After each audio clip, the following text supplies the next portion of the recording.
Sequels, spin-offs, and follow-ups of all kinds are faced with the challenge. How to capture the feeling of something you loved the first time while not being exactly like that thing. And some sequels just say, to hell with it, and offer up a loosely related experience that happens to have the number 2 in the title. And that's exactly the choice made for Super Mario World 2 Yoshi's Island, which is much more concerned with being the first Yoshi game than it is being a sequel to Super Mario World. And you know what? That's okay. Hey everyone, and welcome to another episode of the Completionist New Game Plus, where I am recompleting the original 120 games that I ever played here on the channel originally. Now before we start today's episode, a big shout out. Ladies and gents, you may have seen on the internet somewhere a little frog in a car, in some type of meme, some type of beautiful YouTube poop, or if you're a Beard Bros fan, you've seen me laughing about this guy for a long time. Well, I am proud to say that frog in a car has kind of always been a Beard Bros thing, and we now have it with us again. And what that means is now we have pins, shirts, and a new plushie. The plushie has returned, the frog in a car plushie. But why do you want this one? Why do you want the second version of the frog in a car plushie? Well, here's the thing. 1, you may have missed out. 2, it now is 2 plushies. If you want to get yourself a frog in a car plushie inspired by Mother 3, you can head over to froginacar.com or thecompletionist.com, or if you look down below this video, you're going to see a little store bar that we just got implemented on YouTube. So if you want to pick up a frog today, go to that link down below, and hey, get your new Uber buddy right now.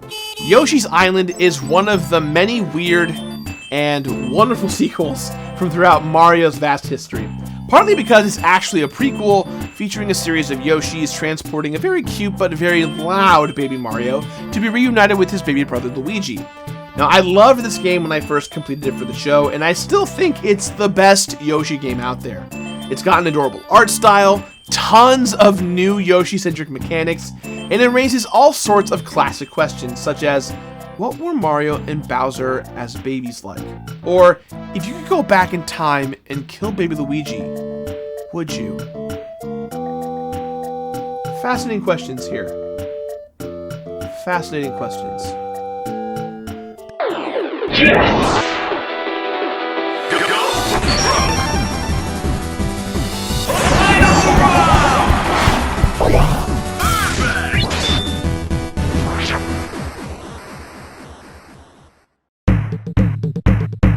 Super Mario World on the SNES is a classic of a Mario game, and so it was genuinely a big surprise to me as a kid when the sequel, which straight up says Super Mario World 2 right there in the title, turned out not to be a sequel at all. Instead, it's a straight up Yoshi game. And sure, technically a Mario prequel because Mario and Luigi are both tiny little babies. But even though Mario is technically featured throughout the entire game, Yoshi's Island's legacy feels like it stands outside of the Mario series. This game is the beginning of when Yoshi started to stand out on his own as a character, and the reason that Yoshi games even became a thing. And sure, some will argue Yoshi's series may have peaked at the same time as it began, but I've always admired the balls it takes to call a game Super Mario World 2 and then say, this is a Yoshi game now and you're gonna love it, only for everyone to play it and be like, you know what, you're right, I love that smug little dinosaur. Because Yoshi is an easy character to love, and it's no surprise that everyone latched onto him after his debut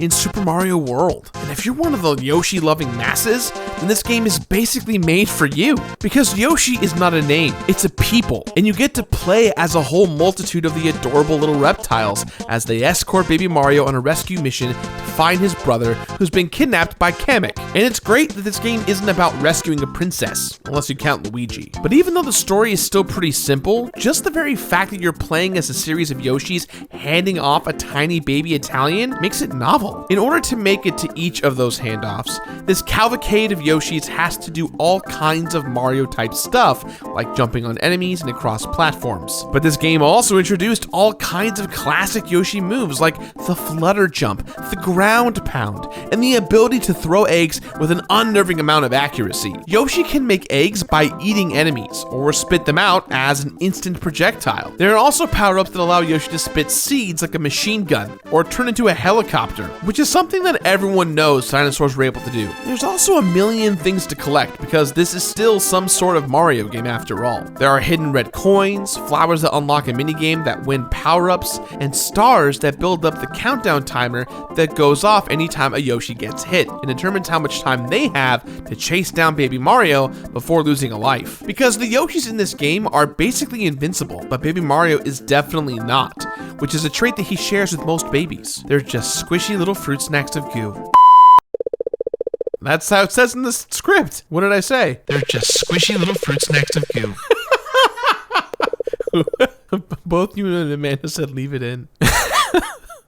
Okay. And I still think it's a really clever twist to tie the players' lives to how will they protect Mario, rather than treating deaths exactly like every other Mario game. But it's still Mario, which means there's still a lot of stuff to collect. And I remember that completing this game took way more effort and time than I initially expected. And on top of that, this time around, I'm playing the Game Boy Advance version, which has extra bonus levels. And sure, I think this sounds like a lot of work just to rescue Luigi, but what do I know? I don't have my own mansion, or my own year, or my own ectoplasmic coffee-flavored goo twin. I have no idea.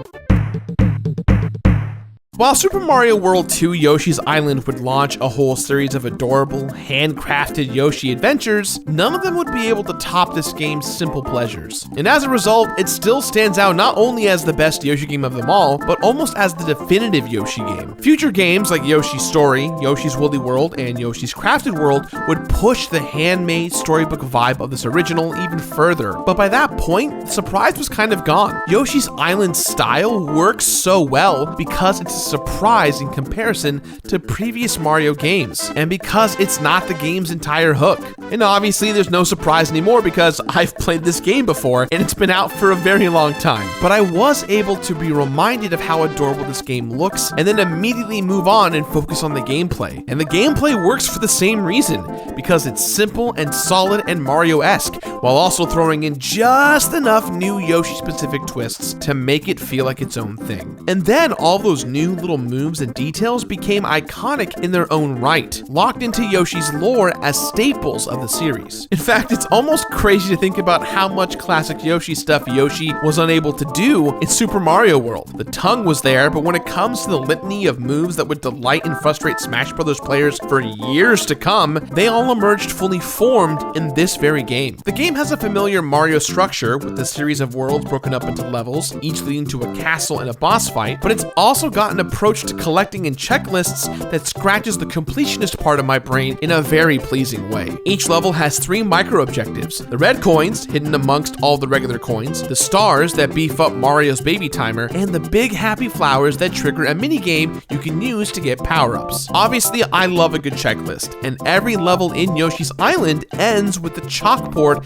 that shows you exactly how many of the 3 collectibles you got, and it gives you a score out of 100. And let me tell you, there's nothing better than finishing a level and seeing that number 100 pop up. It's like a drug. Because this game not only gives the player a ton to do in comparison to later Yoshi games, but it delivers those things in a really clever and streamlined way. I was surprised last time by the amount of stuff for me to do, but I was never overwhelmed because the game always made everything super easy to keep track of, which means I could go into this playthrough confident that the game is going to take care of me, which isn't something I can say all the time about the other Yoshi games or even other Mario games, because this is technically still a Mario game. And in case you ever come close to forgetting that, Mario lets out a piercing cry every time Yoshi gets hit, just to remind you. Now, this isn't a huge deal, but that crying sound might be the only thing about this game that I don't like, because it is so loud, and because of that, it's iconic. But even though Mario was a whiny baby, and this game was a launch pad for a whole series of Yoshi adventures, the spirit of Mario World still shines through, because this game isn't really interested in being a sequel to that one, but it's exactly what makes it such a good sequel. Obviously, there's the Yoshi connection. He was introduced introduced in Super Mario World, and so it makes sense that he take on a larger role in the next installment. And doing a prequel where all of the characters are babies is like kind of a fun idea. People love baby versions of classic characters, including Nintendo. Just look at all the baby characters in Mario Kart Mobile. Just look at them. And I'll be honest, I'm used to thinking about this game just as Yoshi's Island. I love Super Mario World, but they always struck me as separate experiences. On this revisit though, I gained more appreciation for the purpose of the number 2 in the title. It's a direct evolution of the platforming ethos from the first game,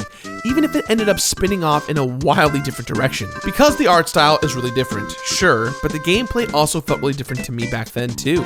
But then I realized that Yoshi's Island moves basic platforming concepts forward in the same way that Super Mario World did. And it's actually to the game's credit that those ideas are now so intrinsic to the character of Yoshi. Now let's take eggs for an example, right? Which are the game's biggest new gameplay feature. Yoshi can still jump on enemies, but the eggs quickly become my primary offensive tool. And having to think about making sure that you're stocked up for every situation is something that no other Mario game up to this point had ever asked of me. Aiming with Yoshi's little egg cursor felt super jarring at first when I played this game, just because I didn't expect to be aiming in a Mario game. As I got used to it, it was really refreshing, and it also feels just so great to throw eggs at enemies precisely, which I imagine is also true in real life. The same goes for the Mario timer. I got annoyed with baby Mario's crying almost instantly last time. I was kind of dreading it this time around as well, but it not only gave me an incentive to not get hit, it also served as a constant reminder of how different this game is. Chasing around a little baby in a bubble isn't what jumps into my head when I think of Mario, but it came to feel totally normal. Basically, it's all just a really good example of if-then thinking. If this is a Mario game where Yoshi is the lead, then what does that mean? Obviously, he throws eggs. He has to keep baby Mario from being kidnapped, because protecting Mario is the most Yoshi thing of all. And obviously, he can turn into a helicopter. All right, that last part is a little random compared to everything else, but I'm not here to judge. Mario has a long history of weird power-ups, and Yoshi should get to participate in those traditions too. So, while quote-unquote sequel still feels like a bit of a weird word to apply to this game, it makes perfect sense as the next logical step in this world. In fact, Yoshi's Island holds a special place as a transitional Mario game. Just like Super Mario World was a big step up from Super Mario Brothers, Yoshi's Island came out only a year before Mario 64, and you can almost feel the series getting ready to take that big leap into 3D. The levels are less linear, there's more stuff to find and collect, and even just the basic premise